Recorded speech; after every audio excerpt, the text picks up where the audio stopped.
We've all heard this song before, right? Renditions of The Entertainer by Scott Joplin have appeared countless times in all sorts of media, whether it be in the 1973 heist film The Sting, ice cream trucks, or even Minecraft. In celebration of Black History Month, today I want to tell the story of Scott Joplin and discuss how he became the king of ragtime. Little is known about Joplin's early life, with both his date and location of birth disputed. It is believed Joplin was born in late 1867 or early 1868 on the border between Arkansas and Texas. He came from a musical family, with his mother Florence being a singer and banjo player and father Giles being a violinist. Though Joplin originally played the guitar, he would later display his talent in playing the piano. Growing up in Texarkana, Texas, Joplin was described as serious and ambitious in his youth. He received most of his musical education from Julius Wise, a German music professor who introduced Joplin to folk, classical, and opera music.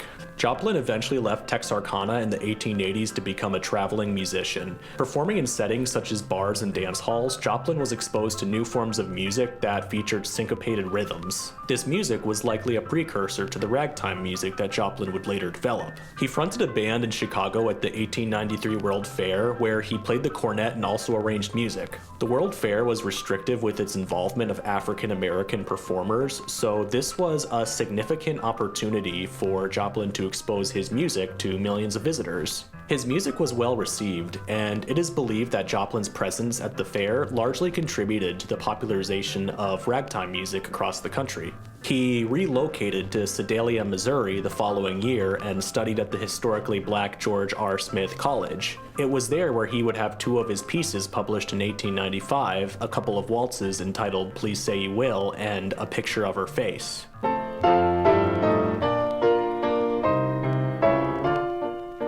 Working as a teacher and mentor to other musicians, one of his students was Arthur Marshall, who would go on to have a successful ragtime career of his own. Joplin continued to publish pieces into 1896. He published his first piano rag in the late 1890s entitled Original Rags. So what is a rag anyway? Well, according to the Library of Congress, ragtime can be defined as, quote, a genre of musical composition for the piano, generally in duple meter and containing a highly syncopated treble lead over a rhythmically steady bass.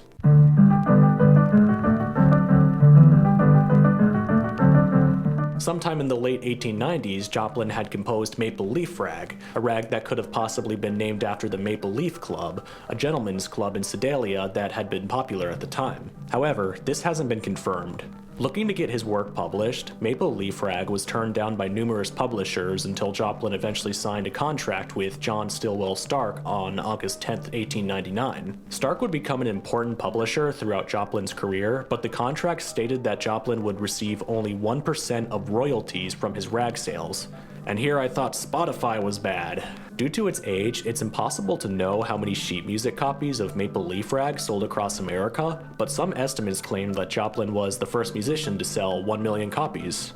However, it is widely believed that sales were much slower during the first year of the song's release, with Joplin estimated to have received a whopping $4 or $124 when adjusted for inflation 12 months after publishing. Despite its initial lack of sales, Maple Leaf Rag did serve as sort of a blueprint for future rags by future composers and quickly became much more popular. It was after the publication of Maple Leaf Rag when Joplin would be declared by the public as the king of ragtime writers. After spending years as a traveling musician, Joplin purchased a home in St. Louis, Missouri, where he collaborated with Scott Hayden for 4 different rags. It was also in St. Louis where Joplin would compose The Entertainer in 1902.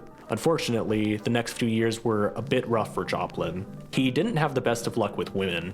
He married his first wife, Belle Jones, in 1901, but the two would drift apart after their daughter passed away in 1903. Joplin married his second wife, Freddie Alexander, in September 1904, but she would pass away from pneumonia 10 weeks after their marriage. He was also experiencing financial difficulties, as his works were not selling at the time, and he was still only receiving the crumbs of what actually did sell.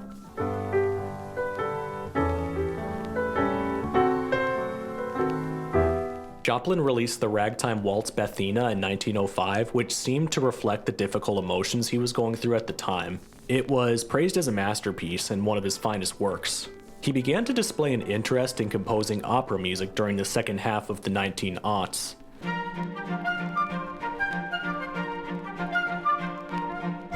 Traveling to New York in 1907, Joplin hoped to receive financial backing for his opera Treemonisha.